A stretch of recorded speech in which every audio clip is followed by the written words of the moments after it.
we may bring you the following special presentation. Tonight, a Commitment 2014 special brought by WMUR in partnership with the New Hampshire Union Leader and the New Hampshire Institute of Politics, the Granite State debates. This evening, the Republican 2nd Congressional District candidates.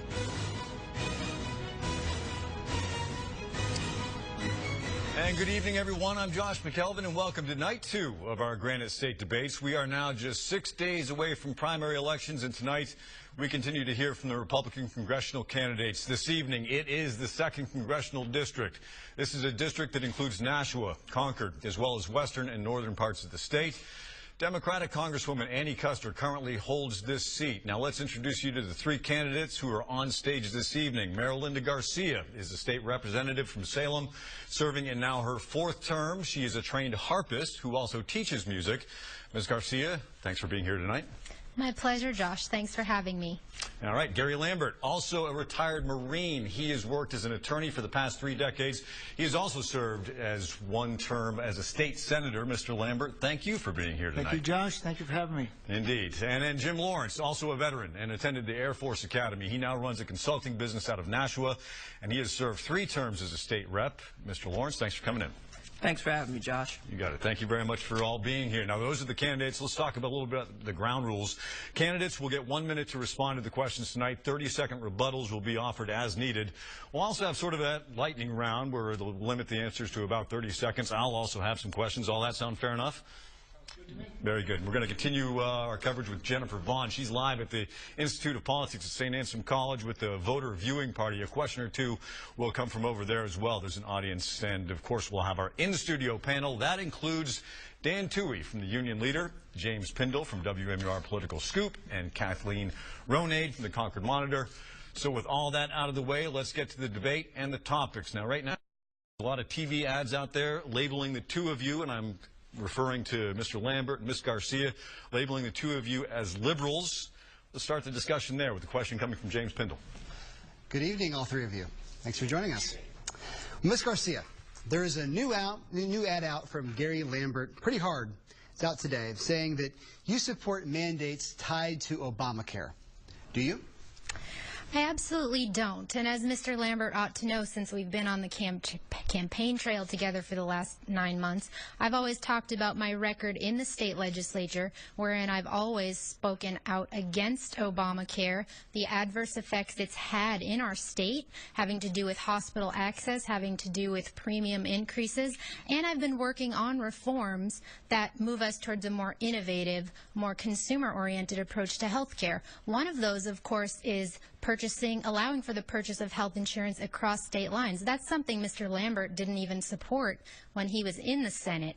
But overall, his ads that he's been putting up have been called out, frankly, by not only the Union Leader but the Nashua Telegraph as being blatant lies and scare tactics. And I think this is just another example of that. I've always advocated for better health care at a lower cost for more people. That's what I've done in New Hampshire, and that's what I'd do if sent to Washington. Thank you. Mr. Lambert, you put out this ad. You're clearly trying to show some sort of difference between you and Ms. Garcia, but I'm not sure exactly where you're coming from on the ad. So maybe you can help out us and the viewers.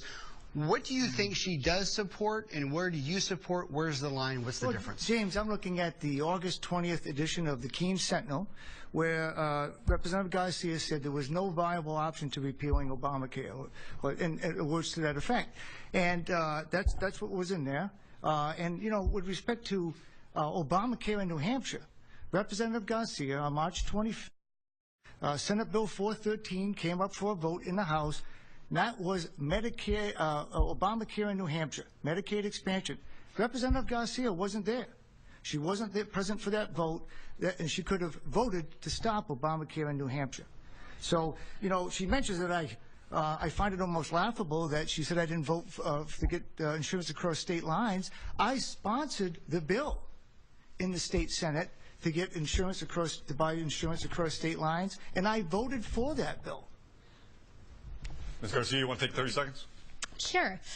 It's just the usual politics as usual thing that frankly nobody likes. In that Keene Sentinel editorial, what I was talking about is that I've always been opposed to the takeover of 1/6 of our economy, yet within that large-scale reform, there are things such as pre-existing conditions, coverage for people with such issues, as well as insurance coverage for those up to the age of 26, as well as the move to electronic medical records. Those are all parts of the current mandate that I support, and I'd love to know what Mr. Lambert supports if he doesn't like those ideas.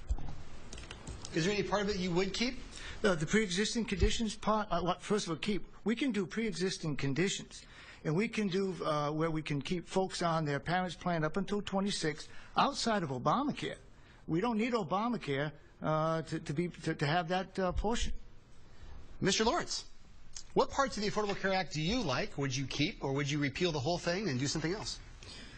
James, you know, as I travel all over this state, the one thing that I find amazing is that no matter whether I talk to someone who was for Obamacare originally or they're against it, they're all overwhelmingly against it now for the simple fact that it broke our health care system.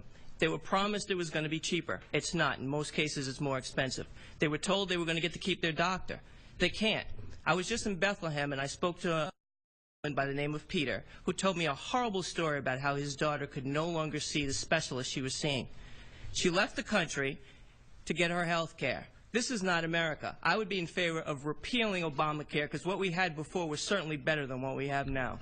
All right, let's change topics now and go to Dan Toohey with the next question from the union leader. Thank you.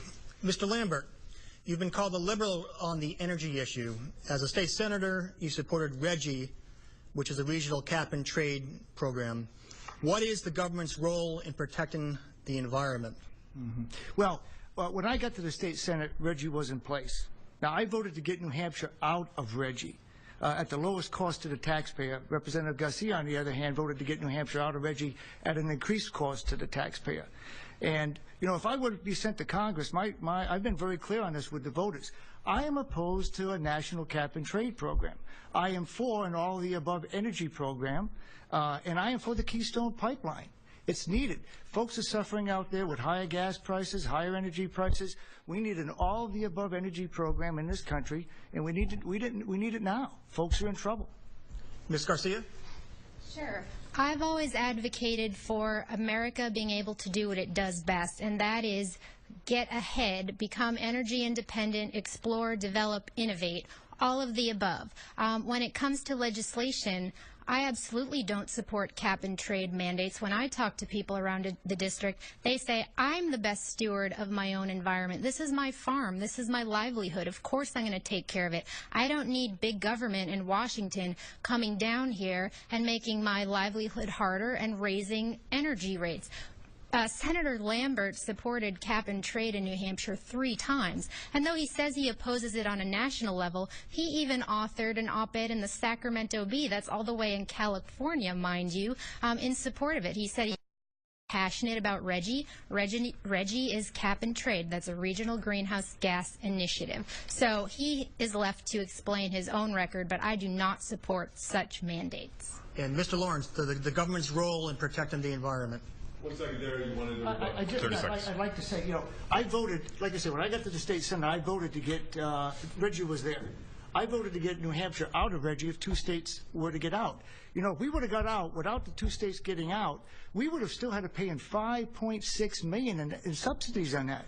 You know what we wouldn't have gotten in return? $12 million in energy efficiency money.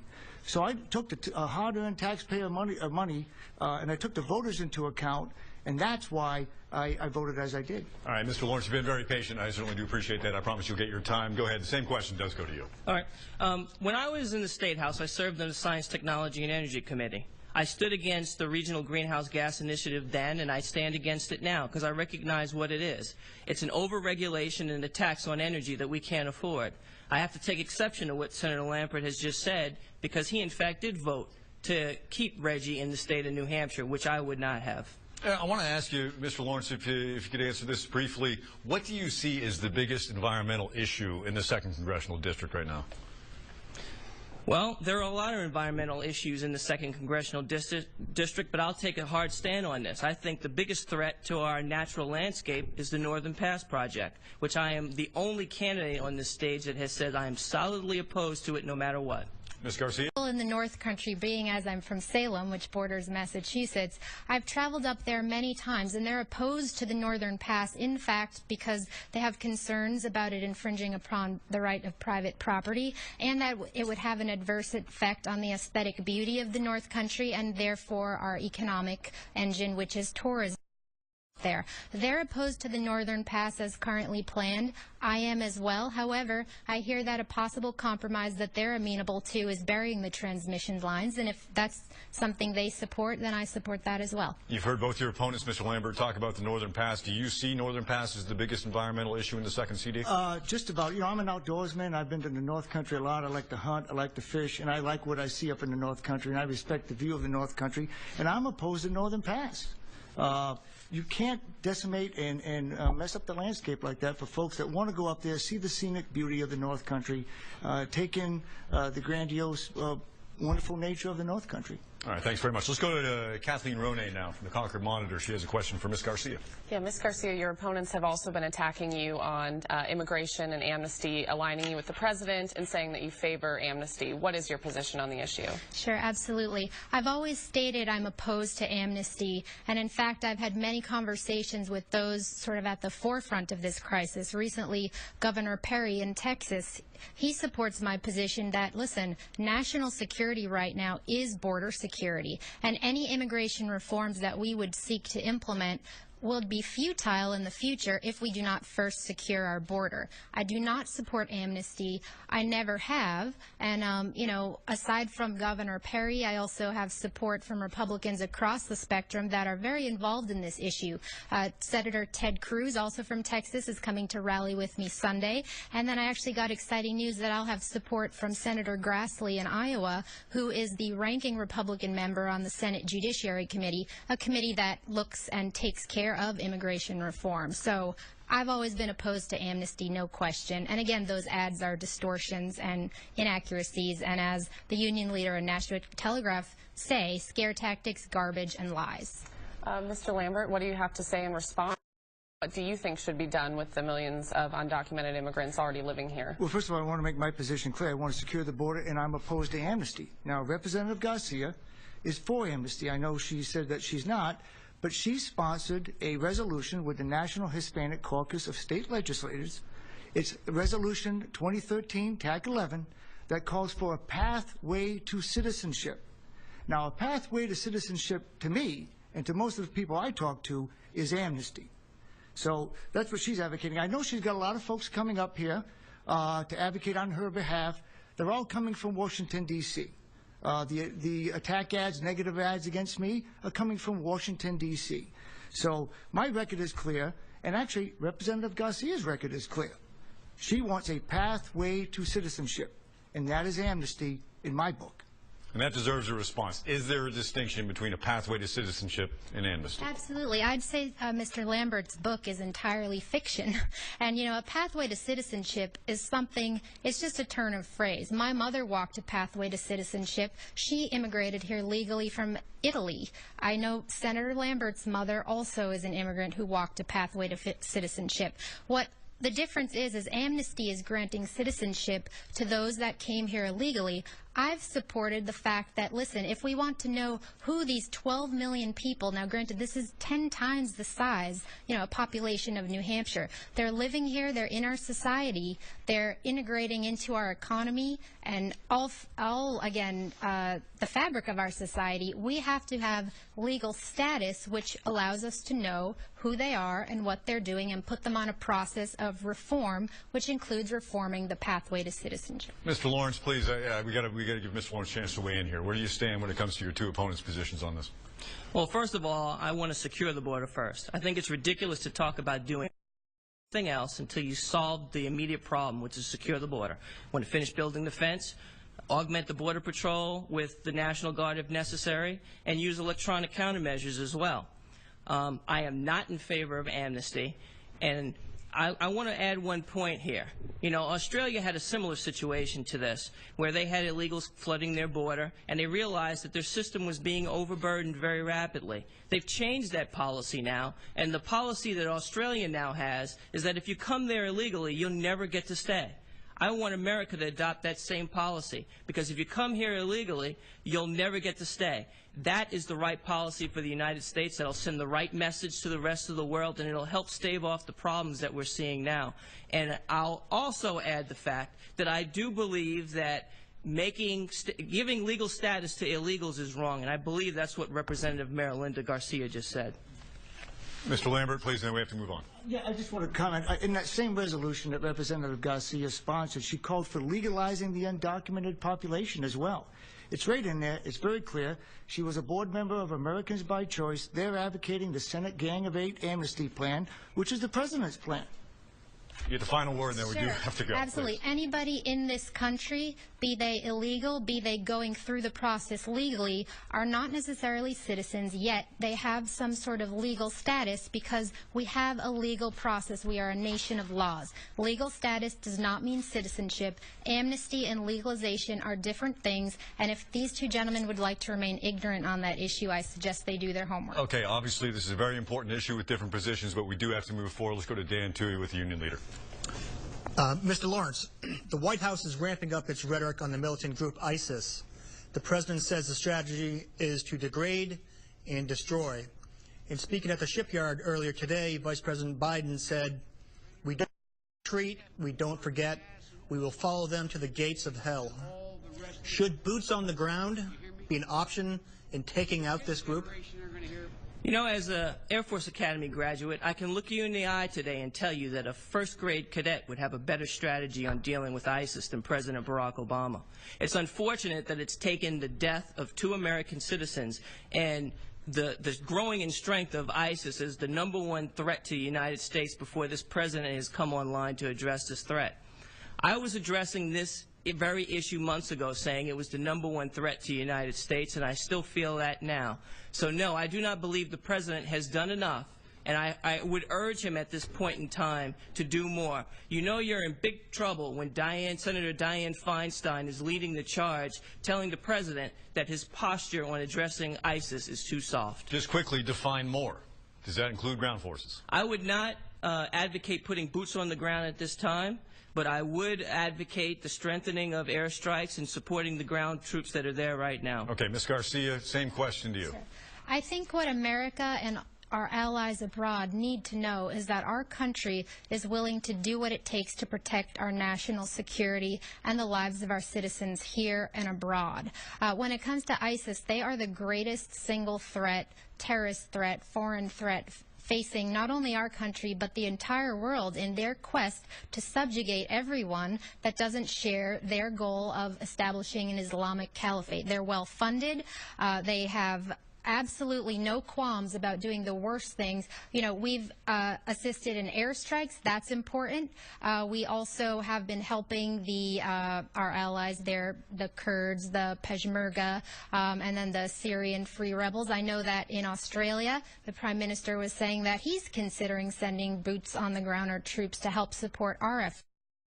I think we need to act swiftly and decisively so that they are stopped. They must not expand their reach in that area at all costs. So just to be clear, yes, all options should be on the table. All options should be on the table, and we should never telegraph to the world how far we're not willing to go to protect our national security. All right, Mr. Lambert, now it was about 3 weeks ago you were asked this very question, and you said under no circumstances should we be sending troops back into Iraq. Obviously, circumstances have changed. Has your opinion evolved?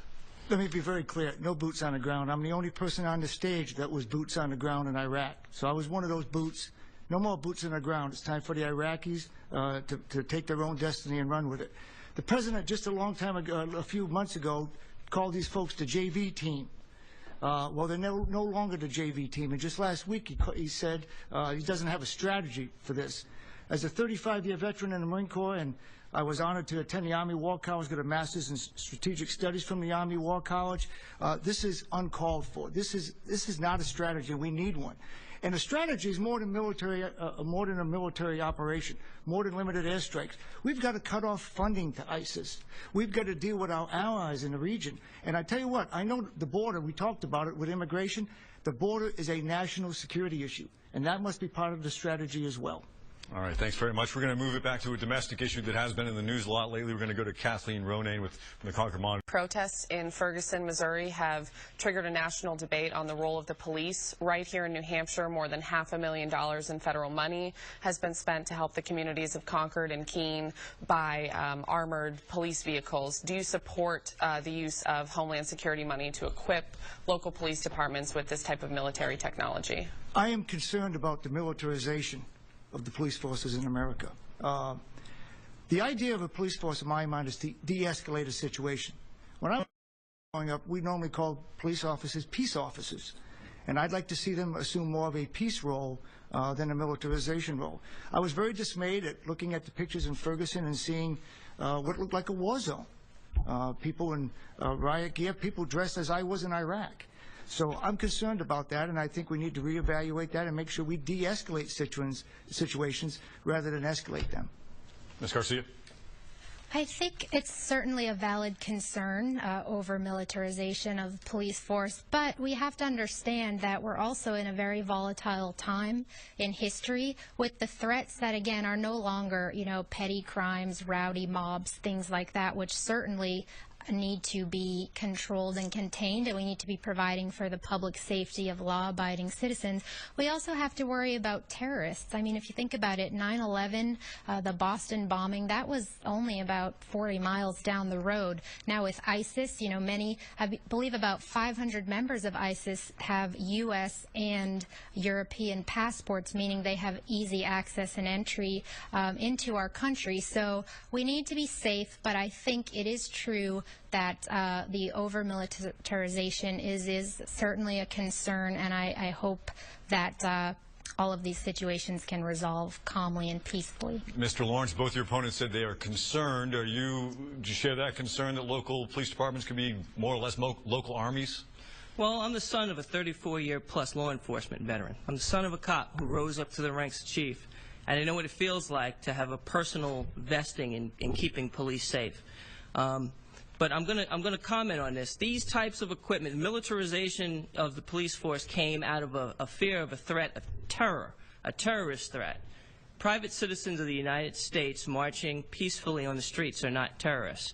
So I do have concerns about the use of this equipment. I think that it's vital that we target keeping ourselves safe from terror, but we need to balance that with the rights of the citizens of the United States. And I don't believe that the police forces of the United States should treat the citizens like an occupying force. All right, very good. We are now going to move forward by going to Jennifer Vaughn, who can be found over at the Institute of Politics at St. Anselm College. Jen, what do we have? Thank you, Josh, and good evening and greetings to the candidates from the campus of St. Anselm College. I would like you to meet Mr. Barry Heller, who is here with us tonight. You live in Merrimack, sir. Yes. And what's your question you'd like to ask to the candidates? Well, many Americans don't have the vision to plan and save for a secure financial retirement. How would you help Americans save for a secure financial retirement and help them live independently? There you go, Mr. Lawrence. Why don't you take that one? How do you help Americans save? Well, the first thing that I would do is, being a small business owner myself, I'd fight to keep the federal government out of over-regulating and overtaxing businesses and individuals. They are making it more difficult for individuals to be able to have a good job, save, and invest in the future of America. So that's the first step that I would target it. I would also be an advocate of entitlement reform. We have to face facts. If we continue to go forward in the direction we're going to break the bank. Entitlement reform has to be a part of the solution going forward. Ms. Garcia? Yes, during my 4 terms in the state legislature, I've always voted to keep taxes low. I think citizens are the best stewards of their own resources and can make the best financial decisions about where to allocate and target those resources. But I agree, entitlement reform is very serious for all generations, and particularly the younger ones, millennials. I believe the Medicare and Social Security Board of Trustees said that funding as continues, will be insolvent in Social Security by 2033. So we do have to look at reforms. We have to look at, for example, not having any changes for those 55 and over, but perhaps raising the retirement age, perhaps chaining it to the consumer price index, perhaps doing progressive price indexing, and a variety of other reforms, means testing as well. We can't allow the path to continue towards insolvency. Mr. Lambert, the question kind of shifted from what was originally asked into entitlement reform. But again, does government have a role in helping people save and secure their retirement? I think as a member of Congress, what I like to do is encourage people to do that. My wife happens to be in that business. She's a financial investment advisor. And we need to talk to people about, opening up their own accounts and managing their own accounts and not relying on the government. Now, I've got an 82-year-old mom who is reliant upon Social Security and Medicare. So we've got to make sure that everything she's getting and folks like her are getting now stays there. I also got 2 daughters who are 18 and 13. We've got to look at them and say, what reforms do we need to do to make sure that the system is there and everything is there for them when they retire. All right, thanks very much. Let's go to James Pindle now with the next question for Ms. Garcia. Ms. Garcia, when President Barack Obama took office, we were headed towards what we thought was going to be a second Great Depression. But now we are in 2014. Unemployment is steadily dropping. Housing prices are going back up. The stock market is hitting some records for the S&P and also with the Dow. Explain why the economy under President Obama is bad for America. Well, you look at, frankly, some of his largest initiatives. He hasn't worked on entitlement reform. What has he focused his attention on? Small, trivial types of issues, and then, again, taking over 1/6 of our economy. Now, I don't know about you, but when I talk to people, be they individual citizens, be they business owners, be they healthcare consumers, they don't feel as though the economy is better, because if you're a senior, you found that Medicare Advantage under Obamacare, here in the 2nd District, has been cut by $2,400 per senior. You find that all of a sudden you're going to be fined if you don't purchase health insurance that doesn't necessarily meet your unique needs. You find you have to lay off some of your employees. You can't expand your company because you can't afford to cover their health insurance anymore. So I think the president has, in fact, put something into motion which will be extremely destructive to our economy, particularly, of course, in healthcare, but overall in the long term. Mr. Lambert, are things getting better? Not from what I hear out there, James. The folks I hear, they're so stuck. They're struggling. They're struggling with the 15th and the 30th of the month when their paychecks come in. Obamacare is crushing a lot of folks out there, both employers and employees. It's thrown healthcare costs through the roof, deductibles and premiums. It's reduced access. So now folks are really struggling with the economy, and now they might have to travel twice as far to get to the doctor that they want to get to. Look, what we've got to do is lower taxes, both for individuals and corporations. We've got to get rid of the regulations that are out of control with respect to businesses so they can hire more people, get more people back to work, and we can get this economy going again. That's what's going to get us going. Under the current administration, it's just not working for most folks out there. What are you seeing out there, Mr. Lawrence? As a small business owner, I would have to say that I don't believe the federal government has done a lot to help our economy. This overregulation that they have on small business currently, it is preventing small businesses on Main Street America from being able to create jobs, pay the employees that they currently have a living wage, and it's also stifling economic growth. As a small business owner, I'd be prepared to go to Washington and fight for the small businesses of Main Street, because I understand that those small businesses are the economic engine that could drive the American economy up. I'd also like to add that we talk about whether this administration or whether President Barack Obama has helped our economy. Well, I just saw unemployment figures recently that showed that New Hampshire hasn't recovered back to 2009 levels. I don't view that as progress. All right, how about a lightning round? Everybody okay with that now? Sure. It's kind of a 30-second deal where your answer's 30 seconds, a little bit less. Goal here to get to some quicker topics quickly as possible. We're going to move down the line a little bit, then rotate as the questions come. But we're going to start with Ms. Garcia. So while this is not a federal issue, Ms. Garcia, as I'm sure you're aware, it's one of the biggest topics in your district. Should Salem have a casino? It's not about Salem having a casino. This is a state issue, in fact. It would affect the whole state. I haven't supported it. I'm inclined to oppose it. And all of the recent iterations of this legislation, in fact, create a monopolistic situation. And you look at our neighboring states, Massachusetts, which is embroiled in controversy after passing their law, and then New Jersey, which has seen an enormous casino, and 2 of them actually go under. The taxpayers tend to be on the hook when that happens. Social costs are high, and it's just not something that, frankly, many of the people that elected me to 4 subsequent terms want to support it. Mr. Lambert. Yeah, I want Salem to determine its own destiny, and what Salem wants is jobs. And I've been out there, I've talked to the folks in Salem a lot, and they claim that 3,000 jobs would come of that. And who is Concord to say no to 3,000 jobs? So my whole philosophy on most government is the localities can do it better than the state, and the state can do it better than the federal government. So Salem's for jobs, I'm for jobs, therefore I'm for Salem. Mr. Lawrence. I'm running a campaign to reduce government's intrusion into our lives and our decisions. I believe in decisions being made at the lowest level possible at the local level. I have to know that the people of Salem overwhelmingly voted for a casino in their community. I believe, as a representative, we should support the citizens of the districts that we represent. So I would support Salem if I was the state rep from Salem. All right, Mr. Lawrence, Mr. Lambert, should birth control be sold over the counter?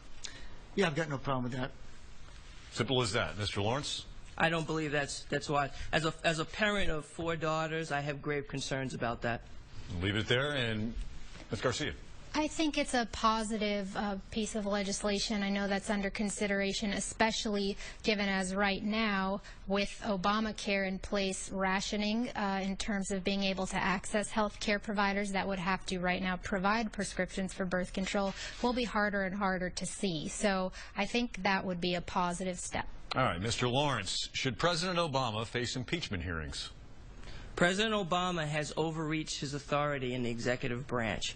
And if I were elected to Congress, I am running a candidacy to hold the federal government accountable to the people. So if I found the president to break the law, I would vote for impeachment proceedings. Ms. Garcia.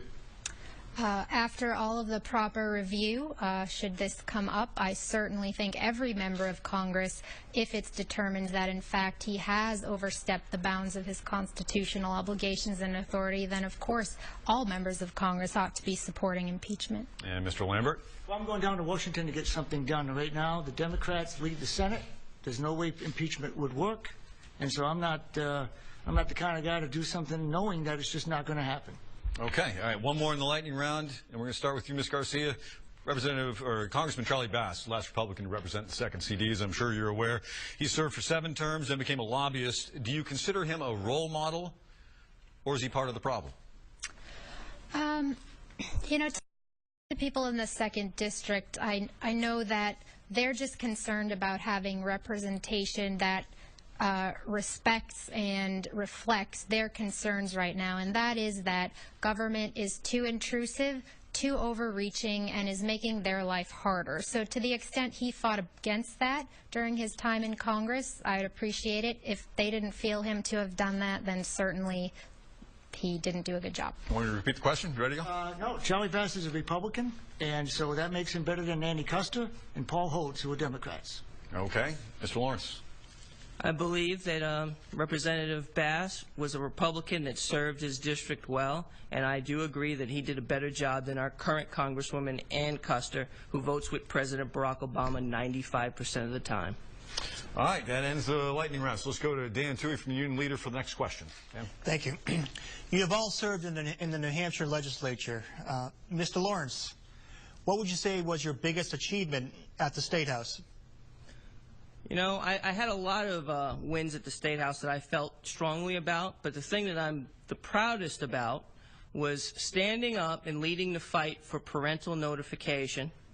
And I would caveat that by saying I was also proud about the fight that I waged to get veterans equal status in this state, and particularly veterans after Vietnam. Mr. Lawrence, or Mr. Lambert, your signature accomplishment. That was easy. I prime-sponsored a bill to welcome home Vietnam veterans. When I got up there, I found it just hard to believe so many states had welcomed home our Vietnam veterans, and we never had a special day for that, a special proclamation, so I sponsored it. It got overwhelming support, both Democrats and Republicans. We all met at the National Guard Armory out there in Concord. We had thousands of Vietnam veterans show up. I was honored to speak on that day, and it was just probably my significant moment up at the state. All right, Ms. Garcia, your crowning moment. My passion in Concord was always try to be sure that we were providing for better health care at a lower cost for more people. So to that extent, I was actively involved in legislation that more closely tied the dollar to quality, that achieved pricing transparency, open data and insurance claims so that everybody could find health care that was affordable and that met their unique needs. Innovation and consumer-oriented approach is the way to go. In addition to that, I worked on regulatory reform in the specialty sector to, again, allow for greater access for specialty care. I was successful in a lot of that, and if we continue to move in that direction instead of towards centralization of government control over health care, such as we've seen in Obamacare, then I would love to see a lot of my work come to fruition and support it on the federal level. Let's talk about the party a little bit. The Republican National Committee recently named Marilynda Garcia a rising star in the party. Mr. Lambert, why do you think that is? I don't know. No one's named me a rising star. No one's ever anointed me. I was promoted to colonel in the Marine Corps. I started off as a second lieutenant, and there's no anointing process in the Marine Corps. And I'm a small business owner as well, and you only survive if you can provide a great product to the consumer.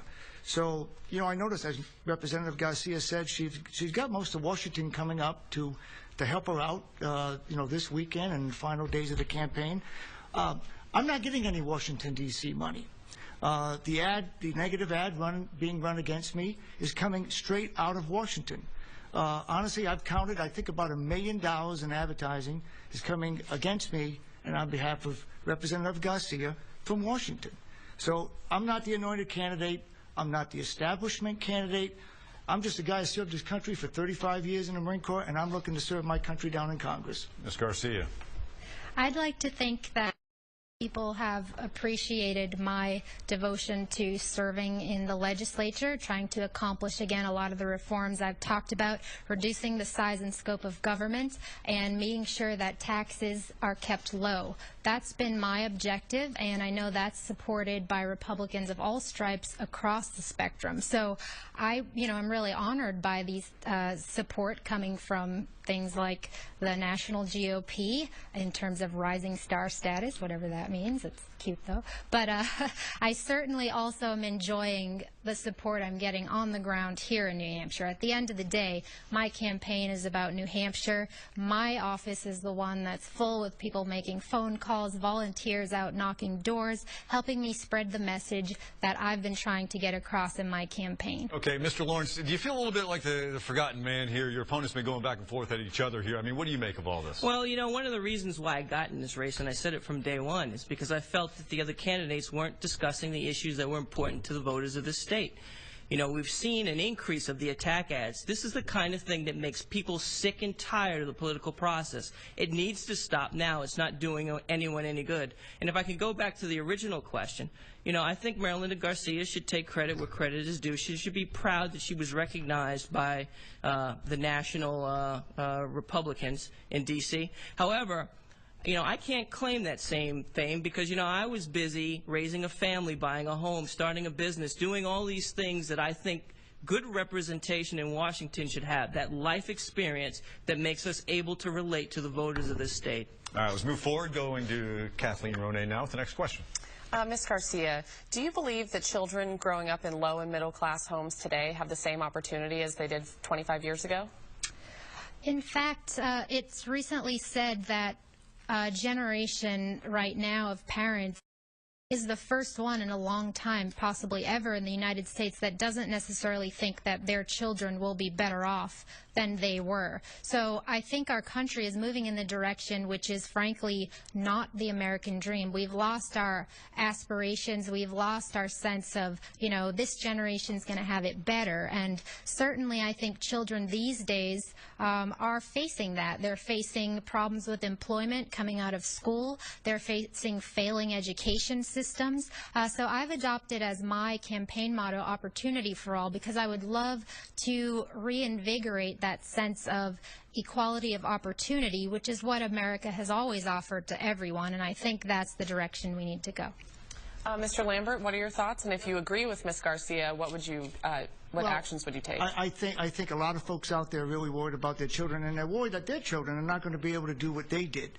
You know, I'm a product of the American dream. My mother came here as an immigrant without a high school education. I was the first guy to grow up with running water in my home. First, they grew up poor, and they moved into the middle class, and they wanted better for their child, and they knew America would provide that dream. And I'm a product of the American dream. And I don't think it's there for the children nowadays. I'm worried about my two daughters who are 18, 13. I just dropped my daughter off in college last week. And, you know, the talk of the town is school loan debt. I mean, I didn't pay mine off until I was 36, 37 years old. I can't even imagine what the folks now going to college are going to have to do when they get out of college. Mr. Lawrence? You know, I'm a proud parent of 8 children. You know, I have a lot to be concerned for with America. I have grave concerns about the future America that they're going to inherit. I also have 2 children that are in college. I just dropped off my daughter at UNH this past weekend. And it just me that the future America that my kids are going to inherit won't have the same opportunities that I had, that my father had. And, you know, I look at what Representative Ann Custer has done by supporting President Barack Obama 95% of the time, forcing government overregulation, overtaxation down the throats and putting it on the backs of the American citizens. We have overregulations like Obamacare, which we talked about earlier. Something has to stop. We need new leadership in Washington that's going to vote for the people of New Hampshire and not for the big party bosses down in Washington, D.C. All right, let's go back now to Jennifer Vaughn, who can be found over at the Institute of Politics at St. Anselm College with our next question. Jennifer, what do you have? Okay, Josh, thanks to you again. I would like you to meet Mr. Roland Studley, who tells me he's happily retired resident of Charlestown, New Hampshire.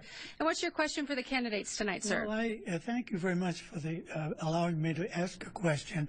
And I think it's a question that's on a lot of minds of not only our seniors, but retired folks and the future retired folks. And that is, what would you do to put Medicare on a more sound platform for all of these retired people, so they are not facing a crisis as they retire, as I say, not only in New Hampshire, but nationally. All right, Mr. Lambert, why don't you take that one first? How do you keep Medicare solvent? Well, Roland, my mother's on Medicare, and how we keep it solvent is we fight to keep it solvent. I mean, we've got to set priorities. You set priorities at home with respect to a budget and where you spend your money. And folks like my 82-year-old mom deserve and will get, and I will fight to make sure they get Medicare and the Social Security that they promised. And for all those close to retirement, we've got to promise them the same thing. And like I mentioned before, for folks like my daughters who are 18 and 13, we may have to come up with some new reforms. I mean, there's plenty of ideas on the table. There's just a complete lack of will of Washington politicians to get something done. So I think if we work together, and it's a bipartisan issue, I mean, whether you're Republican or Democrat, you're going to get older and you're going to retire. So we've got to make sure that that's there for our retirees and those who are close to retirement. Mr. Lawrence, your ideas on this? You know, we talked a little bit about entitlement reform earlier.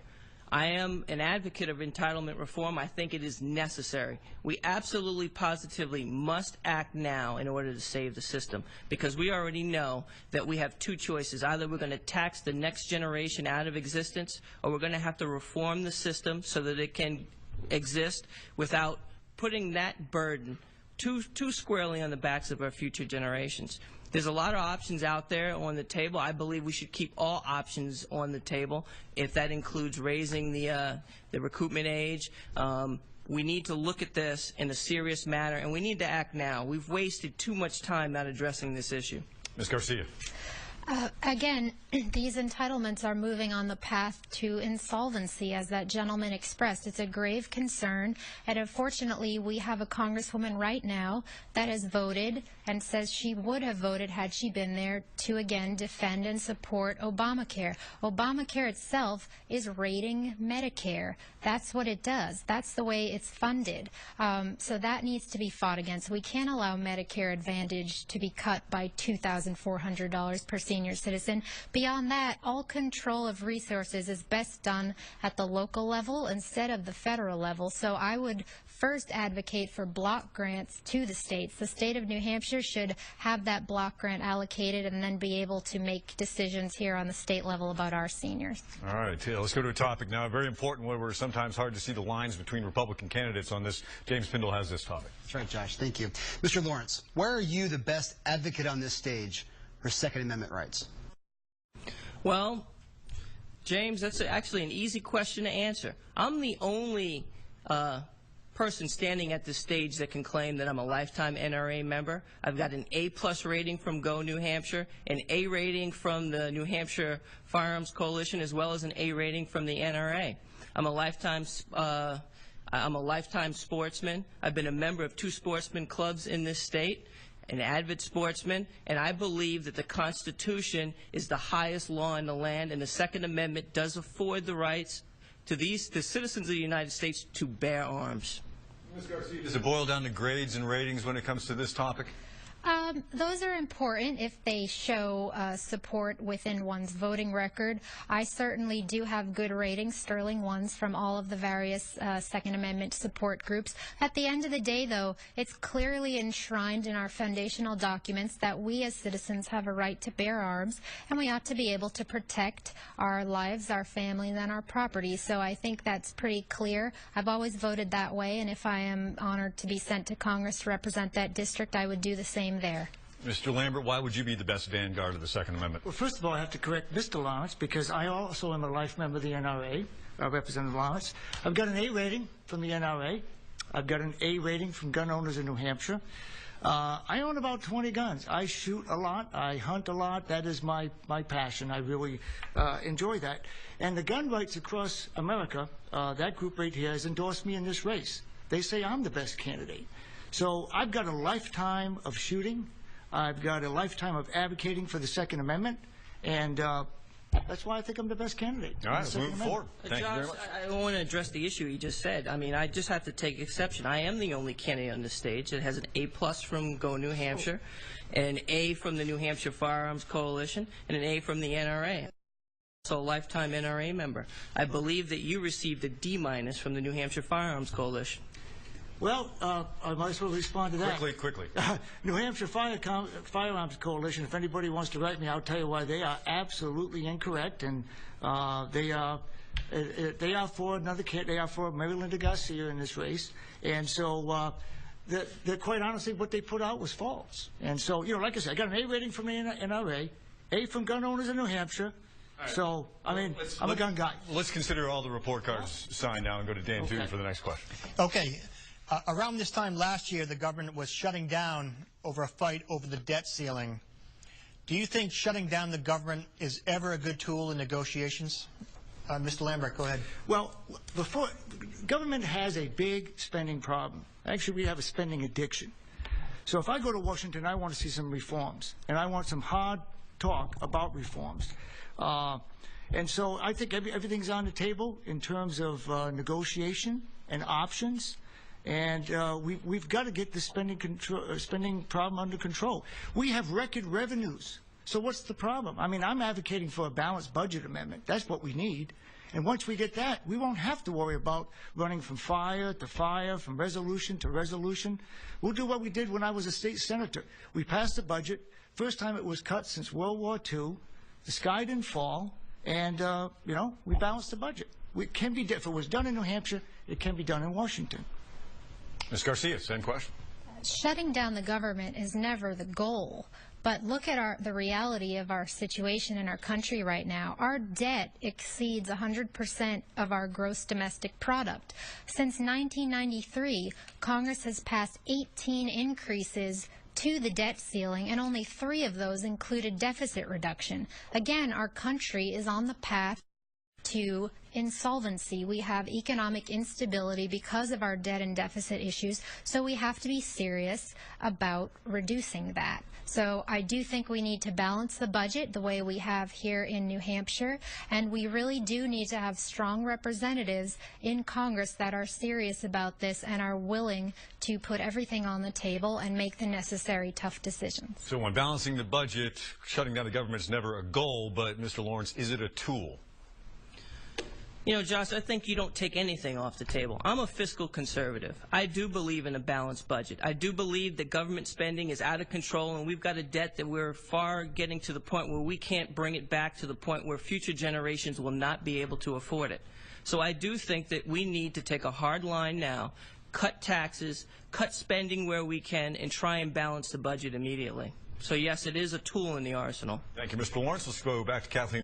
I think it's fair to say there's probably broad agreement on this stage that the federal government should have a very limited role in education. Ms. Garcia, do you think it should have any role at all, say, providing money for things like Pell Grants or special education? Well, if you look at when they tend to be involved, it means things become more inflexible. When they're trying to achieve standardization, for example, you take one state such as ours that tends to do well and another state that's ranked quite low, and if you standardize that, everything's reduced to the lowest common denominator. We also spend a huge amount on education, and we're not seeing results. In fact, when I talk to employers around the states, they say they have basic aptitude tests that people are failing. It's about 9th grade equivalency. These are our high school graduates. So clearly money isn't the answer, and it seems as though in Washington they do like to just want to throw money at a problem, and in this one it's our outcomes in education. So clearly that's not working. So I've always advocated for local control, and I don't support federal standards and implementation such as was supported by Mr. Lambert while he was in the Senate. Mr. Lawrence, same question. Well, as I said before, I have 8 children in the house, so I have a lot of experience with the educational process here and the education system in New Hampshire. I'm also, my wife is a 20-year educator, so this is something that comes up in my home quite often. The first thing that I would say is I am not an advocate of big bureaucratic downward-directed programs from Washington, D.C. in general. They don't work. They're not in the best interest of the people of the state. And they remove the most important advocate of children from the decision process, their parents. That's why I am completely opposed to Common Core, and if I'm elected to go to Washington, D.C., I will fight to repeal Common Core. Mr. Lambert, Uncle Sam's role in education. Very minor. I've always believed local control can do it better than the state. State can do it better than the federal government. And consequently, I've always been a fan of local control when it comes to government. I also have been always opposed to Common Core.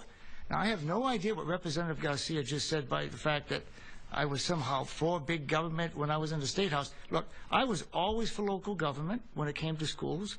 I have always been opposed to Common Core. So I have no idea what she's talking about.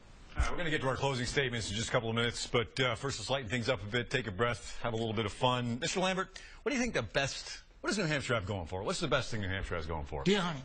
White-tailed deer is our state animal. Deer hunting is my passion. I really like to do it. And we've got some great deer hunting. Right outside, you can go just a half an hour outside of Nashua and get some great deer hunting. I love the North Country, been up there often. Okay. Just fascinated by the view. But deer hunting is yeah. All right. So do you agree? What do you think about? I think our quality of our geographic location in the country, in the scope of the country. We have the oceans, we have the mountain, we have access to airports, we have 4 beautiful seasons. We really have everything. I love it. It's great here. So the best thing about New Hampshire is we have it all, is what you're saying. Exactly. All right, Mr. Lawrence, what do you think of this? I have to agree. We do have it all, but I do feel that our landscape, our beautiful landscape, is one of our greatest treasures. I'm a former certified professional ski instructor, so I've had the opportunity to enjoy a lot of this great state, and I think it's our most treasured and valued asset. That's why I say, once again, I'm the only candidate on this stage that's taken a hard line to say I'm completely against Northern Pass no matter what. All 3 of you on Twitter? Yep. Yes. Okay. Do you write your own tweets? Yes, I do. Mr. Lambert? Yes. I do some, and they do some. There's a lot of information. My staff. Okay, so sometimes. All right. I have a lot of social media interns, you know. All right, very good. All right, so we are now moving to the final part of this debate, and that is the closing statements, and we have just a couple of minutes left. So we drew earlier to see who would go first with the closing statements, and now we're going to start with you, Ms. Garcia. Sure. I really just want to thank everybody for their attention this evening. It's been my honor to serve in the state legislature, where I've always voted for government accountability, reducing the size and scope of government, and keeping taxes low. That's really important. That's been my approach in New Hampshire, and if you would elect me to serve you in Washington, I would seek to do the same there. So again, I'd encourage you to please check out my website if you haven't heard about all of the various positions I have on the various issues. I would love to share that, would love to earn your support, and I do hope you'll consider me next Tuesday during the primary. Mr. Lambert, you drew number 2. Thank you very much. I'm running, and I want to thank everybody for tuning in. I'm running to continue to serve my country, as I mentioned, after 35 years of serving in the Marine Corps. That's what Andy Custer has not done. Andy Custer in Washington has forgotten the middle class. You know, I worked for minimum wage in McDonald's. I can still remember the smell of the oil and grease in the textile mill where I worked. And I remember the middle class. I remember my middle class upbringing. I won't forget the middle class. I will fight for the middle class. I am a constitutional conservative, and I ask for your vote on September 9th, and I ask for your vote against Andy Custer on November 4th. All right, and you have the final word tonight, Mr. Lawrence. I ask for your support on September 9th because I believe this is the most important election that is facing us in a long time. We have things exploding in the Middle East. Our enemies are being emboldened. Our allies don't feel like they can depend on us. Our economy is sluggish. And our president, being supported by Representative Ann Custer, are doing nothing to support us. I'm running for Congress and asking for your support because I believe that I'm the only candidate that has the right life experience, the conservative and the consistent conservative record, and the proper message to defeat Representative Ann Custer. We've seen a lot of attacks go back and forth. And I've said time and time again, and I'm going to say it again, I think this is the wrong way for our political process to operate. I urge you on September 9th to consider this, that when you vote, understand you have the power to send a message that negative campaigning has no place in our political process. So I ask for your support on September 9th. Thank you very much. And I'll ask the same question I asked last night. Will you support whoever wins on this stage tonight? Yes. I will vote for whoever prevails. Yes. All right. Well done, candidates. Thank you very much for being here. That is going to wrap up tonight's debate. As I just said, a big thank you to our candidates as well as our panel and those watching over at St. Ansem College tonight. Now, tomorrow night, it is the Republican U.S. Senate debate. Scott Brown will be here alongside Bob Smith and Jim Rubens. You can read more about where everyone stands on all the issues, as well as get some basic biographical information and those fun facts that everybody loves over at WMUR.com. Just link to the election section inside the main media window. But for now, thanks very much for joining us. We'll have a full recap tonight at 10 over on MeTV, and then be back here again, WMUR Channel 9 at 11 p.m. Until then, be safe.